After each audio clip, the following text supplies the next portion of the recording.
Garkoua, Info Midi. Et tout de suite, les infos. Samedi 15 février 2025, messieurs, dames, vous avez bien fait de choisir la radio Garkoua pour vous informer. Tout de suite, le journal, c'est dans une présentation de Ram Ibrahim Kada. Au sommaire de cette édition, la fêtière de transporteurs de marchandises et pétroliers a rendu publique hier une déclaration. L'organisation fustige l'inaction du gouvernement pour faire royalement les secteurs du transport et du pétrole. La teneur dans un instant. Dans la ville de Maradi, phénomène nouveau qui prend de l'ampleur, c'est l'apparition des points de vente des mégas pour la connexion Starlink. Comment cette entreprise a rendu accessible l'Internet? Reportage dans ce journal. Les jeunes la raffolent, surtout les femmes. La salade préparée par les femmes dans les quartiers de la ville, c'est une activité lucrative. Comment se fait ce commerce? Transport de pèlerins de Hajj 2025, polémique sur l'attribution du marché aérien. La fêtière des transporteurs de marchandises et pétroliers du Niger a rendu publique une déclaration hier. Déclaration dans laquelle elle dénonce les attitudes du gouvernement du CNSP envers elle et l'inaction des autorités actuelles face aux menaces que ses membres font face sur la route. La teneur de la déclaration avec Gérard Delan, secrétaire exécutif de la fêtière de transporteurs. Vu le nombre insignifiant de participants attribués à la Chambre de commerce et de l'industrie du Niger, ainsi que le nombre de places attribuées aux centrales syndicales du Niger, vu le communiqué additionnel du ministre de l'Intérieur, de la Sécurité publique et de l'Administration territoriale du 11 février 2025, du secrétaire général commissaire général de police, modifiant la liste des participants aux assises nationales et déterminant le nouveau quota attribué à chaque structure, vu la lettre du président de la fêtière des transporteurs marchandises et pétroliers du Niger du 11 février 2025, désignant un seul représentant sur plus de 1000 transporteurs marchandises et pétroliers du Niger, vu les multiples échanges téléphoniques restés sans suite entre le ministre des Transports et de l'Équipement et la fêtière des transporteurs marchandises et pétroliers du Niger, centrale patronale, considérant l'apport important du transport marchandises et pétrolier dans l'économie nationale, considérant la part non négligeable du transport dans le produit intérieur brut du Niger, considérant le nombre abyssal de conducteurs morts sur les routes du Niger, du Burkina Faso et du Mali, considérant le nombre incalculable de véhicules gros porteurs calcinés sur le même corridor par la faute des terroristes, considérant le comportement discriminatoire des autorités nigériennes à l'endroit du secteur des transports marchandises et pétroliers du Niger, alimentant pourtant le pays enclavé dans les conditions les plus critiques, la fêtière des transporteurs marchandises et pétroliers du Niger, en association avec les conducteurs routiers du Niger, fait la déclaration suivante. La fêtière prend acte de la décision des autorités nigériennes de refuser l'attribution d'un siège aux assises nationales à cette centrale patronale. La fêtière dénonce avec vigueur l'atermoiement inconcevable en pareille circonstance de tourner le dos à un partenaire aussi incontournable que sont les transporteurs du Niger. La fêtière des transporteurs marchandises et pétroliers du Niger condamne le comportement des autorités nigériennes, la négligence notoire, abusive et vexatoire d'un secteur aussi sensible actuellement dans le développement économique du Niger. La fêtière appelle toutes les structures de transport au Niger à se joindre à elle dans une lutte où chacun aura son rôle à jouer. La fêtière salue la mémoire des forces de l'ordre et de sécurité, FDS, ainsi que celle de tous les conducteurs ayant donné leur vie pour l'honneur de la patrie. Maradi est une ville où l'innovation et l'entrepreneuriat se rencontrent, a longtemps souffert de l'absence de couverture Internet fiable. Dans certaines zones, l'accès à l'information, à l'éducation en ligne et aux services numériques était limité. Mais avec l'introduction des Starlink, une révolution dans la connectivité par satellite, une nouvelle ère de communication semble être à l'horizon. Comment ces services de haut débit par satellite a-t-il changé la donne à Maradi? Réponse dans ce reportage de Alkama Touma Mambashir. Avec l'avènement du Starlink, un service internet par satellite, les jeunes de Maradi ont trouvé une nouvelle opportunité d'affaires. Ils s'engagent dans la vente de méga internet, offrant ainsi un accès à des connexions fiables et rapides. C'est le cas de Issouf Ibrahim, un jeune entrepreneur. Pour lui, c'est une opportunité à ne pas rater. Il nous explique comment il exerce ce commerce.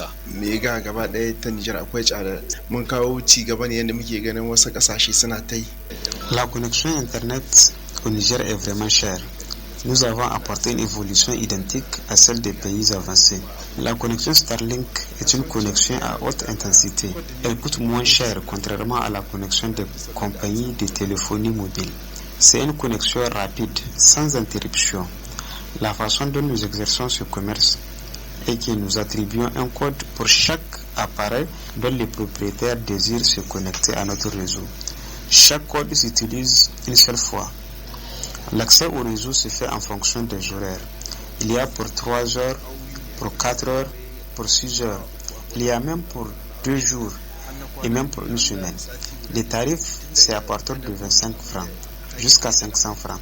L'accès pour 25 francs est sur une durée d'1 heure, 6 heures pour 100 francs.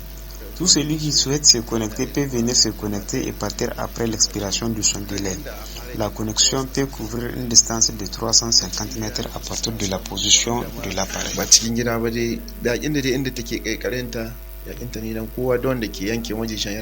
L'arrivée de Starlink à Maradi ouvre la porte à un avenir numérique promoteur, non seulement pour les entreprises et les institutions éducatives, mais aussi pour les habitants de la ville qui bénéficient d'une meilleure connectivité pour leurs activités quotidiennes. Cette initiative marque une étape importante vers la réduction de la fracture numérique au Niger. L'accès à Internet rapide est devenu essentiel pour ce jeune qui trouve la connexion Starlink non seulement fiable mais aussi moins coûteuse. ina da move da Airtel ina aiki wani lokaci connection kina kawai sai in ji ta katse lokaci guda ga connection sama amma mega ba ta aiki. J'ai deux SIM Move et Airtel. Avant j'ai galéré avec une connexion lente. C'est pourquoi je préfère venir avec ma 50 francs au Wi-Fi Starlink pour 1 heure de temps me suffit. Avec Starlink, je peux travailler en ligne sans interruption, c'est vraiment pratique. Gaskiya wa gari kowane lokaci tana da kari. Yana da sauki sosai saboda yayi in par rapport da mega da zakai. Wi-Fi Starlink est vraiment plus sûr par rapport à la connexion Internet. Et ça nous permet de faire nos besoins en un rien de temps, surtout moi qui fais des téléchargements de vidéos.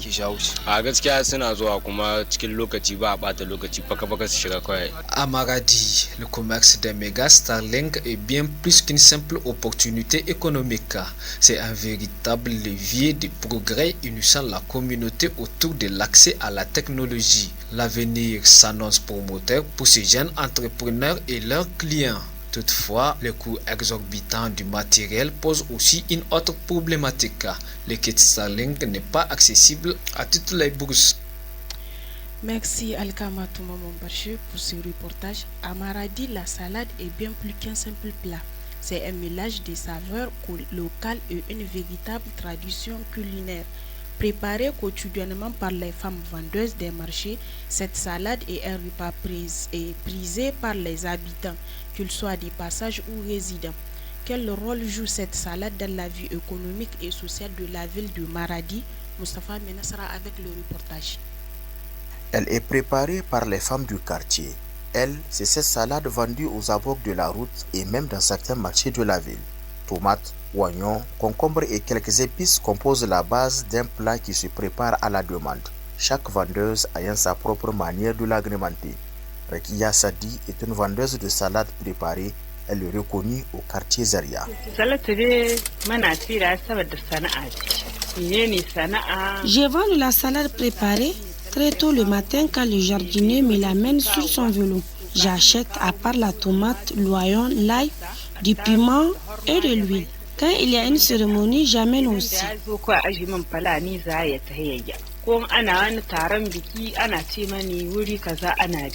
Je peux vendre la salade récoltée sur un plat jardinier.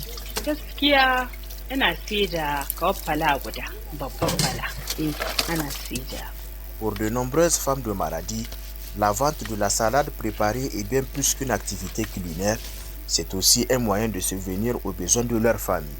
Ces femmes jouent un rôle dans l'économie locale, souvent en marge du secteur formel, mais avec une grande capacité d'adaptation et de gestion. Ajia Mariama en est témoin, elle est aussi vendeuse.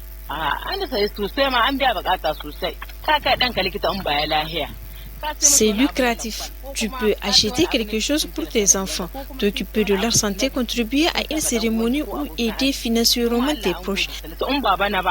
Ni ba mata buku kawo ga salat bana deni kuma bana kinga aita kowa domin Allah kuma ko yanzu an gode inda danka yana ci kai ba ko ka bashi kuma ciki hayoje ba a rasa abin da zaki ajiwa da zaki goma gobe kiyo saye ko ba gaskiya ba kenan an gode. Cette année, je n'ai pas assez de moyens pour en vendre beaucoup. Je peux vendre 3 plats jardiniers. Je commence de 15 jusqu'à 1 heure tardive.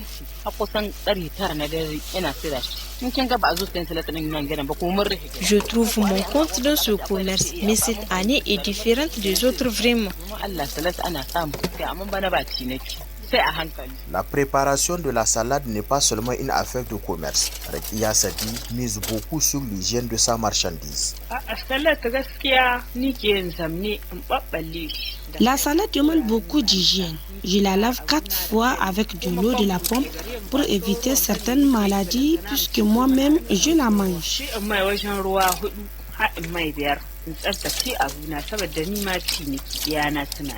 Ces moments de vente sont l'occasion de créer des liens avec la communauté. Soumaya Sani est une fidèle cliente que nous avons retrouvée assise chez Hajia Mariama. C'est la propriété de Hajia qui l'attire chaque jour. Oui, j'ai acheté de la salade préparée. C'est bien lavé. La dame est vraiment propre.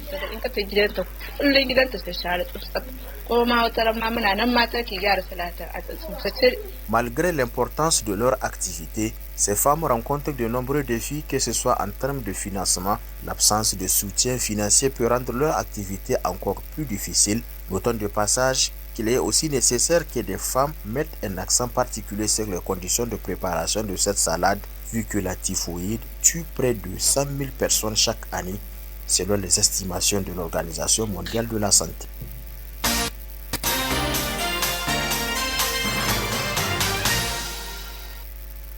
Le processus de sélection des compagnies aériennes pour le transport des pèlerins nigériens du Hajj 2025